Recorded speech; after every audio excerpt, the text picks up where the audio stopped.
The streets of New York shimmered under the soft glow of Christmas lights. But for Barron Trump, the magic of the season felt distant. Inside his family's grand estate, festivities were in full swing. Opulent decorations, lavish food, and the kind of celebration most people could only dream of. Yet Barron stood apart, his heart heavy with an unexplainable restlessness. The laughter and chatter of the guests seemed to blur into the background as he stared out the frosted window, yearning for something he couldn't quite name. Before he knew it, Barron had stepped outside, the icy air biting at his cheeks. Snowflakes swirled around him as he wandered the city streets, his breath visible in the frigid night. The contrast was stark, glittering storefronts and cheerful holiday music playing against the harsh reality of those huddled in alleyways, seeking warmth. It was then that he saw him, a frail man wrapped in a tattered blanket, shivering uncontrollably near a dimly lit alley. His face, gaunt and lined with pain, seemed to tell a story of a life that had been anything but kind. Barron's steps slowed, his heart tugged by something he couldn't ignore. He could have easily walked past, like everyone else did, but something about the man's hollow eyes froze him in place. For a moment, Barron hesitated. Approaching a stranger in the middle of the night wasn't something he'd ever done before, but tonight felt different. With a deep breath, he took a step forward, unaware that this single act of kindness would set off a chain of events that would not only change Jacob's life, but his own as well. As Barron approached Jacob, a flood of emotions washed over him. He hesitated for a moment, his polished shoes crunching the freshly fallen snow. What was he doing here, standing in the middle of a cold, dimly lit street, when he could be enjoying the warmth and comfort of his home? Yet no matter how hard he tried, he couldn't turn away. Something about Jacob's defeated posture and trembling hands stirred a feeling in Barron he hadn't felt in a long time: empathy. Growing up in the public eye, Barron was used to being judged, analyzed, and often misunderstood. The media painted a picture of his life as perfect, filled with unimaginable privilege and opportunities. But the truth was far from it. He often felt trapped in an image that wasn't his own. People saw his family name, the wealth, the influence, but rarely did anyone see him. The constant attention left him feeling isolated, as though he were living in a glass house where every move was scrutinized. For years, Barron had wondered if his life had any deeper meaning. Everything had always been handed to him. Education, experiences, even friendships seemed influenced by his family's status. He had never truly earned anything or worked for something that gave him a sense of purpose. And now, as he stood in front of Jacob, he couldn't help but question himself. Would helping this man make any difference?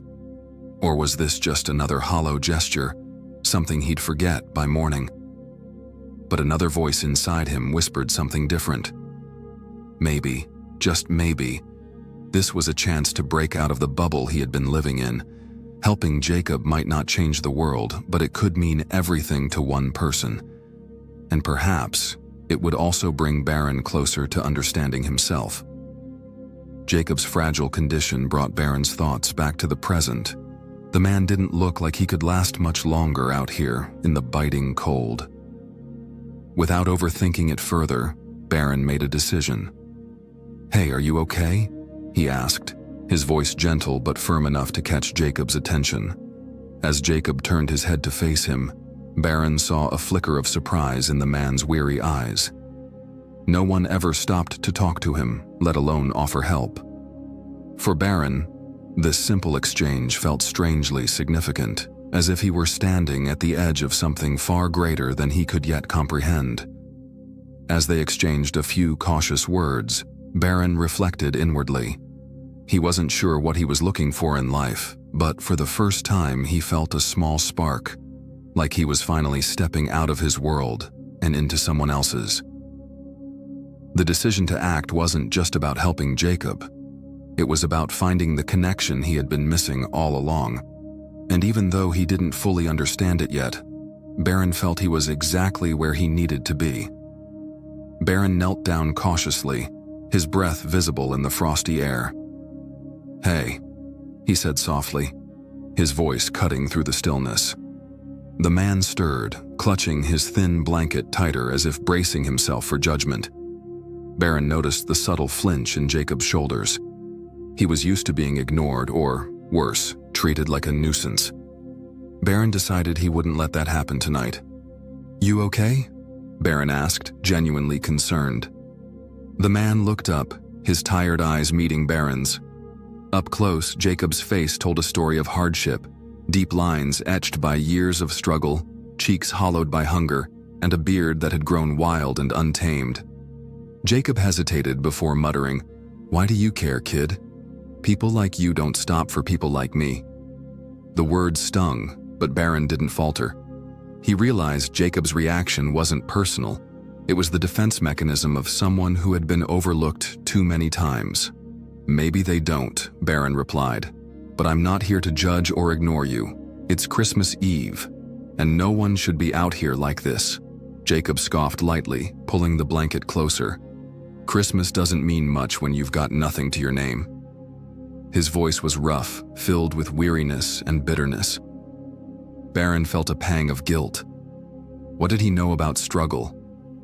He'd never gone without, never faced the kind of battles Jacob seemed to carry. "Let me help you," Barron said earnestly. "How about a meal? Just a warm place to sit and eat. That's all I'm offering." Jacob stared at him, the suspicion in his eyes evident. "Why?" he asked flatly. "You think buying me a sandwich is going to make you feel better about yourself?" Barron was taken aback, but didn't let it show. "No," he said, his tone steady. "I think it'll make both of us feel better. Look, I can't fix everything, but I can make sure you don't spend Christmas Eve hungry. That's all I want." Jacob studied Barron for a moment longer, as if trying to gauge his sincerity. Finally, he sighed, the tension in his shoulders easing slightly. "Fine," he muttered. "But just a meal. No charity, no pity." "Deal," Barron said, offering a small smile. The two walked in silence toward a nearby diner.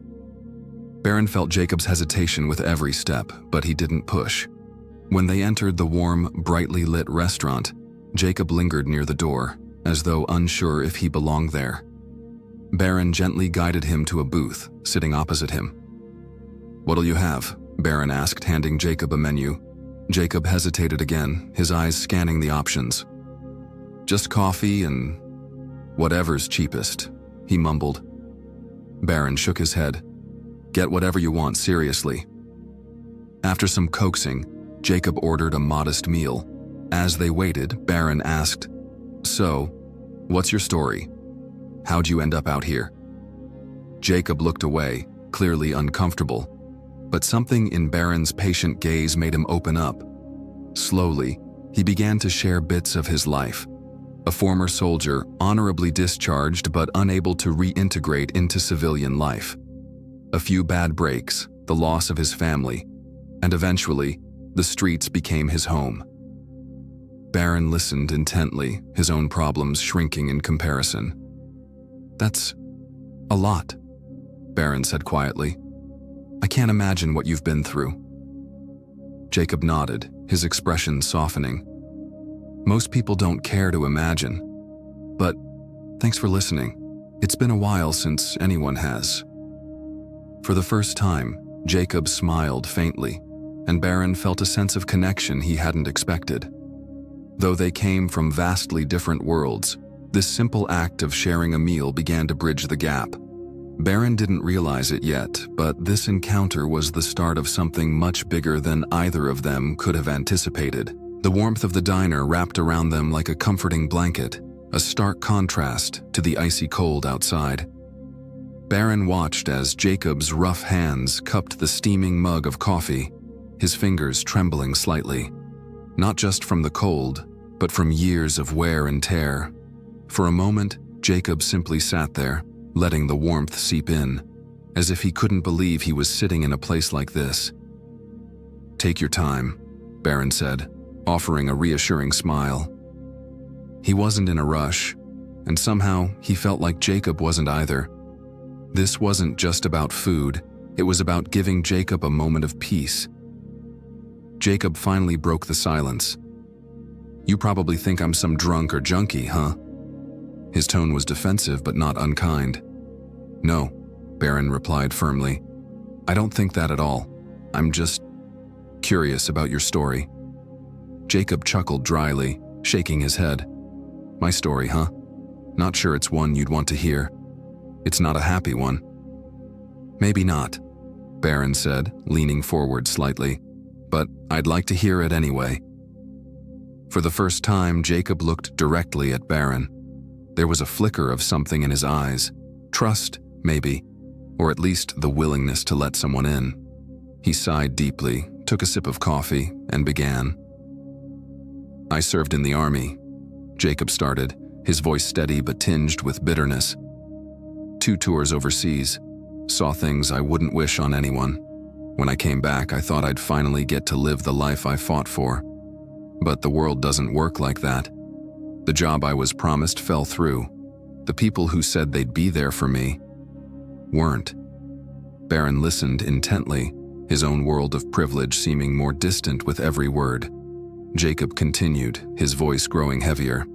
"My wife. She tried to hold on. God bless her, she really did. But it's hard to hold on when there's nothing left. The bills piled up, the fights got worse, and one day she packed her bags and left. Took my little girl with her." He paused, his hand tightening around the coffee cup as if it were the only thing grounding him. "I don't blame her. I wasn't the man she married anymore. War changes you. It makes you hard, angry. Sometimes it makes you a stranger to yourself." Barron swallowed hard, unsure of what to say. He couldn't imagine the pain Jacob had endured. The loss, the isolation, the feeling of being left behind by the world. "So," Jacob said with a weak laugh, "a few bad choices later, and here I am. Been on the streets for almost 5 years now. People walk past me like I'm invisible. Guess I've gotten used to it." "You shouldn't have to," Barron said quietly. "After everything you've been through, you deserve better." Jacob raised an eyebrow. "And what do you know about deserving better? You've probably never had to fight for anything in your life." Barron hesitated, the words stinging because they were true. "You're right," he admitted. "I don't know what it's like to struggle like you have, but that doesn't mean I can't try to understand." Jacob studied him for a moment before nodding. "Fair enough," he said, his tone softer. "You're not like most people I've met. You actually seem genuine." The waitress arrived with their food, and Jacob dug in cautiously as though afraid it might disappear if he didn't eat fast enough. Barron didn't rush him, letting the silence between them settle comfortably. As Jacob ate, Barron couldn't stop thinking about the unfairness of it all. Here was a man who had given everything for his country, only to be discarded like he didn't matter. The more he listened, the more Barron realized how shallow his own problems seemed. All the things he'd been worrying about, fitting in, finding purpose, dealing with media pressure, felt trivial compared to the battles Jacob had faced. By the time Jacob finished his meal, something had shifted between them. The walls Jacob had built around himself weren't entirely gone, but cracks had started to appear. And for Barron, this conversation wasn't just about understanding Jacob. It was about understanding himself. For the first time, he saw life through someone else's eyes, and it changed the way he viewed his own. As they sat in the warmth of the diner, sharing stories and small moments of laughter, Barron realized that this was more than a meal. It was a connection, a bridge between two lives that couldn't have been more different, but in this moment, felt deeply intertwined. The bell above the diner door jingled as Barron and Jacob stepped back into the cold night. The snow had thickened, blanketing the streets in a silencing white. Barron shoved his hands into his coat pockets, his breath forming clouds in the frigid air. Jacob walked slowly beside him, his posture hunched, as though the warmth of the diner had already begun to fade from his weary body. "You okay?" Barron asked, glancing at Jacob's pale face. Jacob nodded faintly, but didn't speak.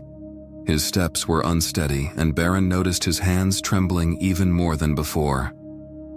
"You need to rest," Barron said firmly. "Let me take you somewhere warm." Jacob stopped mid-step, shaking his head. "I'll be fine," he murmured. But before he could say another word, his knees buckled and he collapsed into the snow. "Jacob!" Barron shouted, rushing to his side. Panic surged through him as he knelt down, shaking Jacob gently. The man's eyes fluttered open briefly, but his breathing was labored, his face ashen.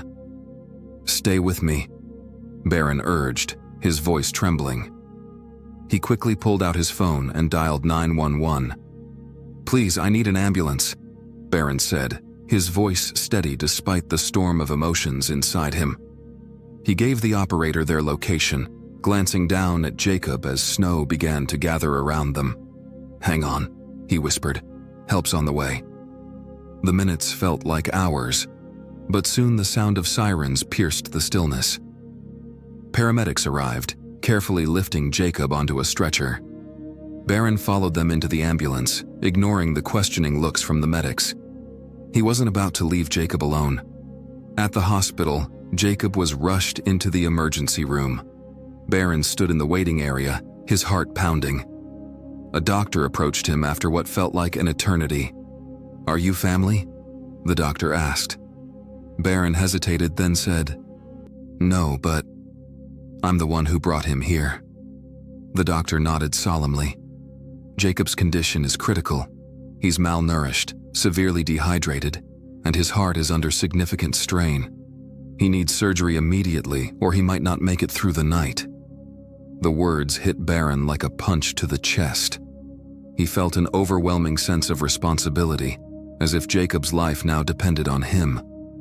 Without thinking twice, he asked, "What do you need to do the surgery?" The doctor explained the costs and procedures, but Barron didn't flinch. "Do whatever it takes. I'll cover it."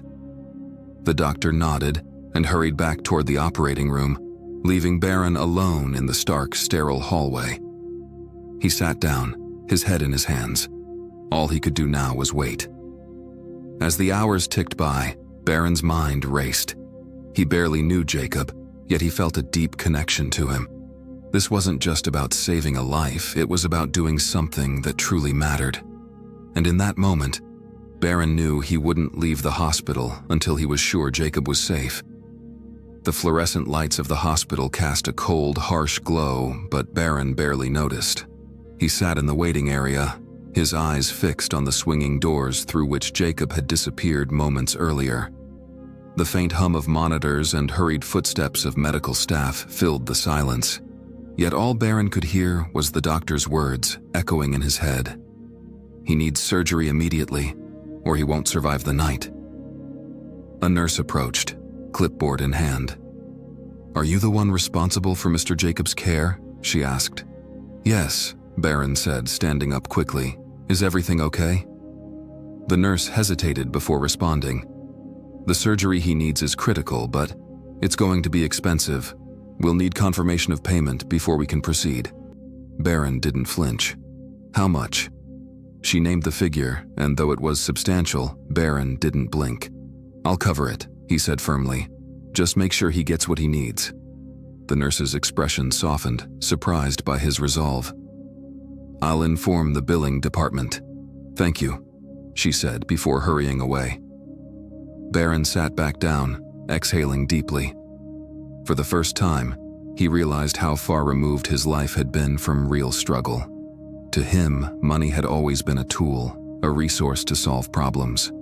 But tonight, it felt like more than that. It felt like a lifeline, a way to give someone like Jacob a fighting chance.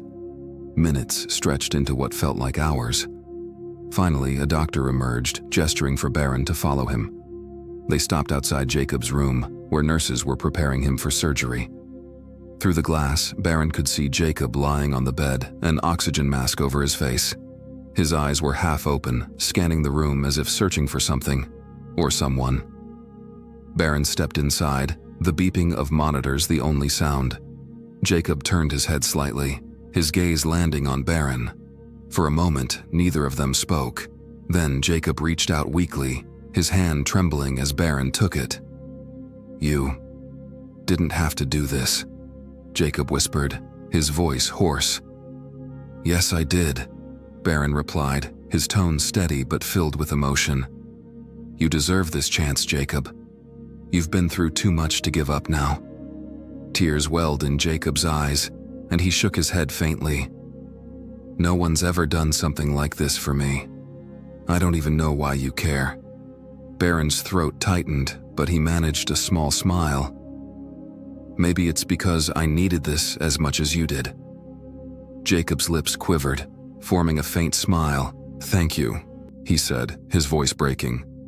You're giving me my life back." Barron squeezed his hand gently. "You'll get through this. I'll be right here when you wake up." The nurses approached, signaling it was time. Barron stepped back, watching as they wheeled Jacob out of the room and down the hall. He followed until he reached the edge of the surgical wing, where a nurse stopped him. "You'll have to wait here," she said kindly. Barron nodded, his heart heavy as he watched the doors swing shut behind Jacob. He found a seat in the hallway, his mind racing. He thought about everything Jacob had told him: the war, the family he lost, the years of pain and loneliness. Barron couldn't shake the feeling that this moment wasn't just about saving Jacob's life. It was about giving him hope, something he hadn't had in a long time. As the hours dragged on, Barron refused to leave, even as fatigue set in. Nurses occasionally passed by, offering updates. Each time, Barron's heart leapt into his throat, only to sink again as the wait continued. Finally, the surgeon emerged, his expression calm but unreadable. Barron stood up, bracing himself. "How is he?" he asked, his voice barely above a whisper. "The surgery went well," the surgeon said with a small smile. "It was touch and go for a while, but he's stable now. We'll monitor him closely over the next 24 hours, but I'm optimistic." Barron exhaled, relief washing over him like a wave. "Can I see him?" "He's in recovery," the surgeon replied. "You can visit him once he wakes up." Barron nodded, sinking back into his seat. For the first time that night, he allowed himself to relax, the weight of the situation finally easing. He thought about Jacob's words, "You're giving me my life back." As he sat in the quiet hallway, surrounded by the hum of the hospital, Barron realized something profound. This wasn't just a Christmas miracle for Jacob, it was one for him too. In helping Jacob, he had found a purpose he never knew he needed, and that made all the difference. The hospital room was quiet, except for the steady beeping of the heart monitor. Jacob lay in the bed, his face pale but calmer than before. Barron sat in the chair beside him, scrolling absent-mindedly on his phone. He had stayed the night, ensuring Jacob wasn't alone when he woke up. As morning light filtered through the blinds, Jacob stirred, his eyes fluttering open. "You're still here," he said, his voice weak but tinged with surprise. "Of course," Barron replied with a small smile. "I told you I'd be here." Jacob chuckled faintly, shaking his head. "You're a good kid. You know that? Don't let anyone tell you otherwise." Barron shrugged, unsure how to respond. He wasn't used to compliments like this, genuine and heartfelt. "How are you feeling?" he asked instead. "Like I've been hit by a truck," Jacob said with a grin. "But alive. And that's something I didn't think I'd be able to say yesterday." Barron smiled, but before he could reply, Jacob's gaze drifted to the small drawer beside his bed. "There's something I want to show you," Jacob said, his tone suddenly serious. He reached over, wincing slightly as he opened the drawer and pulled out a weathered leather wallet. From inside, he retrieved a small, creased photograph. He held it out to Barron with shaky hands. "This is my son," Jacob said softly. "Haven't seen him in decades." Barron took the photograph, his heart skipping a beat as he looked at the image. It showed a young boy, no older than 6 or 7, smiling brightly at the camera. His face was unmistakably similar to someone Barron had met before. "Jacob," Barron said, his voice faltering. "This boy, he looks like someone I know." Jacob's eyes widened slightly. "You're serious?" he asked, his tone a mix of hope and disbelief. "You know him?" Barron nodded, staring at the photograph again. The resemblance was uncanny. He couldn't shake the feeling that this wasn't a coincidence. "I'm not sure," he admitted, "but I think I might." Jacob's grip on the bed rail tightened. "I've been carrying that picture with me for years," he said, his voice thick with emotion. "It's all I have left of him. I didn't think I'd ever see him again." Barron leaned forward, his mind racing. "What happened? Why haven't you seen him?" Jacob hesitated, his expression clouded with regret. "It's a long story," he said. "I wasn't the best father. After his mother died, I couldn't cope. He went to live with her sister, and I lost touch." Barron felt a surge of determination. This wasn't just about Jacob anymore. It was about reuniting a family torn apart by tragedy. "Jacob," he said firmly, "if there's even a chance that I can help you find him, I'll do everything I can." Jacob's eyes glistened with tears. "You'd do that for me?" "Absolutely," Barron replied, his voice steady. "Let's figure this out together." And with that, what had started as a simple act of kindness turned into a mission, one that would unravel secrets neither of them had anticipated. The mystery of Jacob's son had just begun, and Barron was determined to see it through. Barron left the hospital with Jacob's words echoing in his mind. "If there's a chance to find him, I need to try." Clutching the old photograph tightly, Barron felt a new sense of responsibility. Jacob had already endured so much. This reunion wasn't just about finding his son, it was about giving him a reason to keep going. But time wasn't on their side. Jacob's health was fragile, and every passing day felt like a ticking clock. Back at his home, Barron sat at his desk, staring at the photo. The boy in the picture looked eerily similar to someone he had met briefly at a charity gala his family hosted years ago. The memory was faint, but it was enough to give him a starting point. He opened his laptop, scrolling through event photos and attendee lists, piecing together fragments of his recollection. After hours of searching, Barron came across a name that sent a jolt through him: Mark Crawford. The boy's name might have changed, but Barron was certain this was Jacob's son, now a middle-aged man living a life worlds apart from his estranged father. The online profile showed Mark as a successful entrepreneur, his face a mirror image of the young boy in the photograph, but his expression held no trace of the innocence Jacob had cherished. Barron knew he couldn't approach this lightly. Mark had built a life without Jacob, and the wounds of the past were likely deep. Still, Barron had to try. He reached out to Mark through email, explaining the situation as delicately as possible. He attached a scanned copy of the photograph, hoping it would evoke some recognition. The response came quickly, but was far from encouraging. "I'm sorry, but you have the wrong person. I don't have any ties to the man you mentioned. Please don't contact me again." Barron frowned, sensing more behind Mark's words than denial. He decided to take a more direct approach. Using his family's resources, Barron located Mark's office address. He wasn't trying to intrude, but knew this conversation had to happen face-to-face. The next day, Barron arrived at Mark's sleek modern office building. The receptionist hesitated at first, but Barron's persistence earned him a brief meeting. As he stepped into Mark's spacious office, the tension in the air was palpable.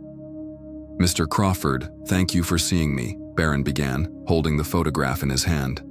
Mark glanced at the photo but quickly looked away, his jaw tightening. "I told you, I don't know this man." Barron took a deep breath. "I don't think that's true," I know this is hard, but Jacob is your father. He's not asking for anything, just a chance to see you." Mark's eyes narrowed, his voice cold. "Do you have any idea what it was like to be abandoned by him?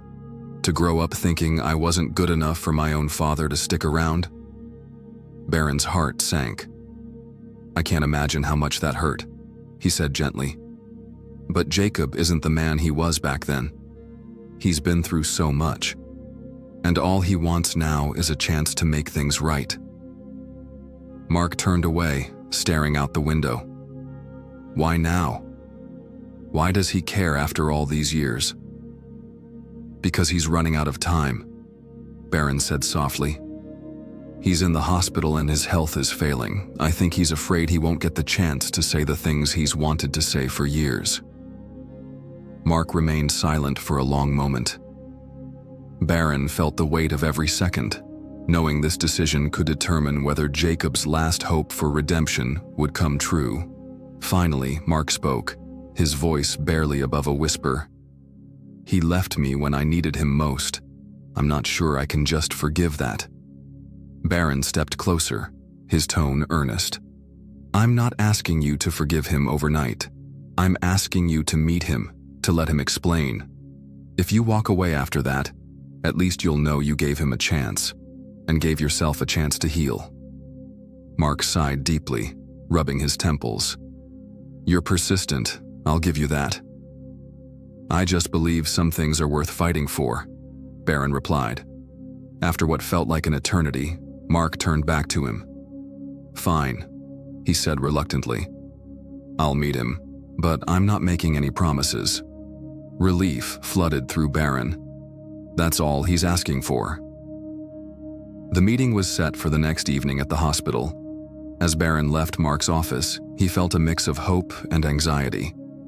He had convinced Mark to take the first step, but the outcome was still uncertain. Would the reunion bring closure, or would the wounds of the past prove too deep to heal? Back at the hospital, Barron sat by Jacob's bedside. "I found him," he said quietly. Jacob's eyes widened, tears spilling down his cheeks. "You did?" "He's coming tomorrow," Barron said, placing a comforting hand on Jacob's shoulder. "We're going to make this happen." Jacob nodded, his voice trembling with emotion. "Thank you, Barron. I don't deserve this, but thank you." As Barron looked at the fragile man before him, he realized this wasn't just a race against time. It was a race against regret. Tomorrow would be the moment of truth. The hospital halls were quiet on Christmas morning, the muffled hum of machines and occasional footsteps, the only sounds breaking the stillness. Snow continued to fall outside, coating the city in a pristine white blanket. In Jacob's room, the mood was far from calm. His anticipation was palpable. Jacob sat upright in his bed, his hands gripping the blanket tightly. He had spent most of the night restless, torn between hope and fear. What would he say?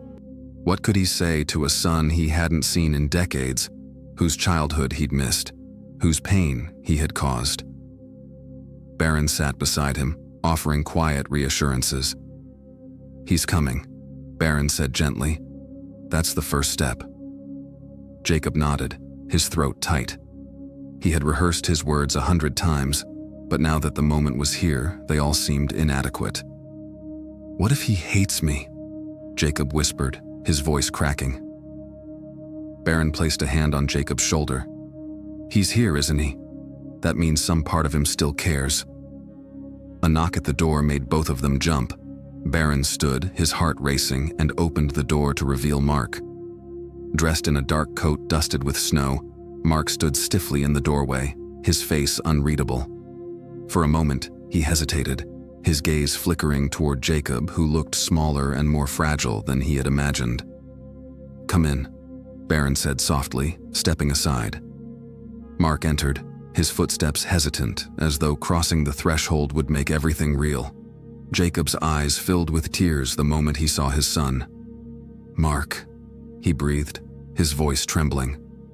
Mark stood at the foot of the bed, his arms crossed. "It's been a long time," he said, his tone guarded. Jacob nodded, his hands trembling. "Too long," he replied. I don't know where to start." "How about why?" Mark asked, his voice sharp. "Why did you leave me? Why did you never come back?" The pain in Mark's voice was undeniable, and Jacob winced as though the words were physical blows. "I wish I had a good answer," Jacob said, his voice heavy with regret. "I was broken, Mark. Your mom's death, it shattered me. I didn't know how to be a father without her. I thought you'd be better off without me." Mark's eyes hardened. "Better off without a father? Do you have any idea what it was like growing up, wondering why I wasn't enough for you to stay?" Jacob's tears fell freely now. "You were enough," he said desperately. "You were always enough. It was me who wasn't. I was a coward, Mark. I let my pain and my failures control me, and I've regretted it every single day since." The room was silent for a moment, the weight of Jacob's confession hanging in the air. Mark's expression softened slightly, but his guard remained up. "Why now?" he asked. "Why do you care after all these years?" Jacob took a shaky breath. "Because I'm running out of time," he admitted. "I don't know how many more days I have, but I couldn't leave this world without trying to make things right. I know I can't undo the past, but I'm begging you, let me be a part of your life now, even if it's just for a little while." Mark's lips pressed into a thin line, his eyes glistening with unshed tears. For the first time, Barron spoke up. "Mark, I know this is hard, but you're here, which means you haven't given up on him completely. Maybe this is your chance to find some peace too." Mark glanced at Barron, then back at Jacob, who looked smaller and frailer than he remembered. "I don't know if I can forgive you," Mark said quietly. "Not yet." Jacob nodded, his shoulders slumping. "I understand," he said. "I'll take whatever you're willing to give, even if it's just today." The vulnerability in Jacob's voice seemed to break something in Mark. Slowly, he stepped closer to the bed and sat down in the chair Barron had vacated. For a moment, neither of them spoke. Then, Mark reached out, his hand hovering uncertainly before it found Jacob's. "I'm still angry," Mark said, his voice trembling, "but I've missed you too." Jacob's sob was quiet, but full of relief. He clutched Mark's hand as though it were a lifeline, his tears falling freely. "I'm so sorry," he said over and over, "for everything." "I know," Mark replied, his own tears finally falling. "I know." Barron watched from the corner of the room, his chest tight with emotion. This was why he had fought so hard to make this reunion happen. It wasn't perfect, and it wouldn't erase the years of pain, but it was a start. A chance for both of them to begin healing. As the snow fell softly outside, father and son sat together, their hands clasped tightly. For the first time in years, Jacob felt a glimmer of hope, and Mark felt a piece of the burden he had carried begin to lift. Jacob looked up at Barron, his eyes shining with gratitude. "Thank you," he said, his voice thick with emotion. "You gave me back my son." Barron smiled, his heart full. "You gave yourself this chance, Jacob. I just helped you take it." The moment was raw, imperfect, but deeply human. A testament to the power of compassion, forgiveness, and the belief that even the most broken bonds could be mended. For Jacob and Mark, Christmas morning wasn't just a holiday, it was a new beginning.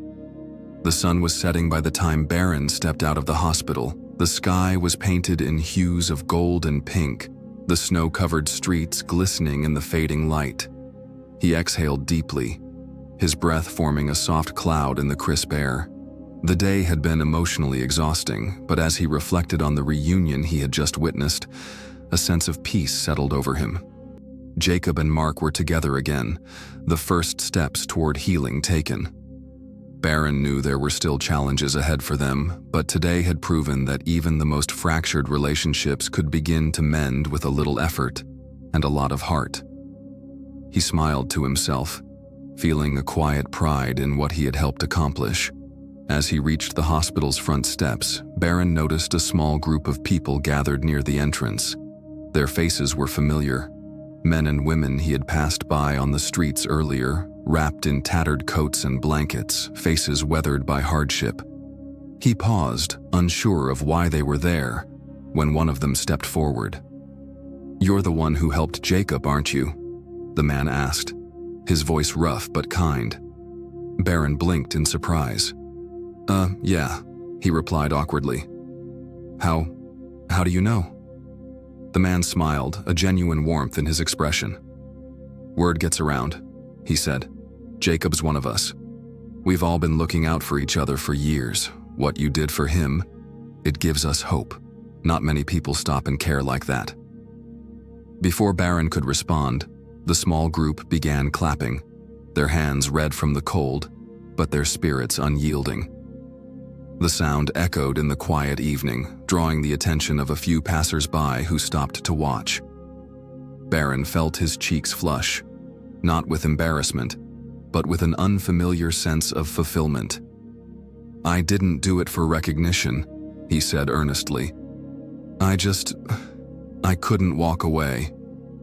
"And that's exactly why it matters," the man replied. "Kindness like that, it's contagious."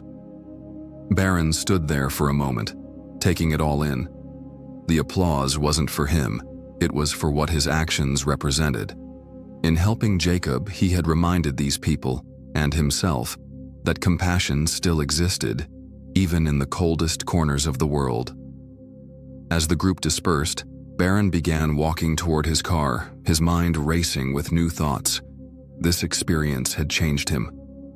For the first time in his life, he felt like he had done something that truly mattered, something that wasn't tied to wealth, status, or obligation.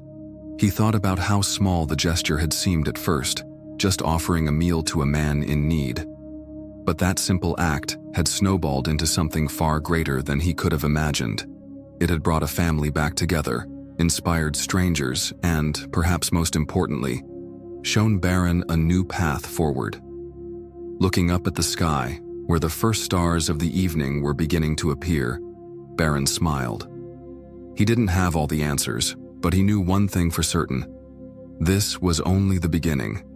He was leaving the hospital with more than just a story to tell. He was leaving with a purpose. As he walked away, the snow falling softly around him, Barron's steps felt lighter. The world seemed just a little brighter, a little warmer, as if the magic of Christmas had worked not just for Jacob and Mark, but for everyone it had touched, including himself.